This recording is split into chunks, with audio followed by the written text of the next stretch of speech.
गावाकडे उन्हाळ्यामध्ये भाजीला काही नसायचं ना, त्यावेळेस आम्ही ना अशी कच्च्या कैरीची कढी बनवायचो. तर ही कढी ना खूप टेस्टी होते बरं का. तर म्हटलं आज कढीच बनवूया कैरीची. तर मी काय केलं, मिक्सरमध्ये 3-4 हिरव्या मिरच्या, अद्रक, लसूण, कोथिंबीर, जिरं पाणी न घालता बारीक वाटून घेतले. त्यानंतर ना कैरीची साल काढून तुकडे करून घेतलेत. आता ही मिक्सरला बारीक करून घ्यायची. कैरी बारीक करता वेळेस ना त्यामध्ये 2 चमचे बेसन पीठ टाकले आणि थोडंसं पाणी टाकून छान बारीक वाटून घेतली कैरी. आता गॅसवरती कढई ठेवली, 2 चमचे तेल टाकले. तेल गरम झाले की त्यामध्ये मोहरी, जिरं, कढीपत्ता टाकायचा आहे. वाटलेलं लसूण मिरचीचं वाटण आहे ते टाकायचं आहे आणि 1-2 मिनटं वाटण परतून घ्यायचं आहे. त्यानंतर थोडीशी हळद टाकायची.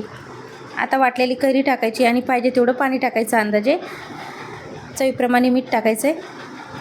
आता ही कढी ना 5-6 मिनटं शिजवून घ्यायची. 5-6 मिनटांनी छान अशी कढी शिजलेली आहे. आता मस्त असा घट्टपणा आला आहे कढीला.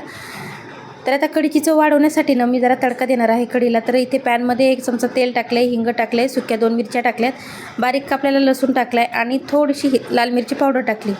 आता वरतून असा मस्त छान तडका द्यायचा आहे, कारण की कढीला चव छान येते तडका दिल्याने.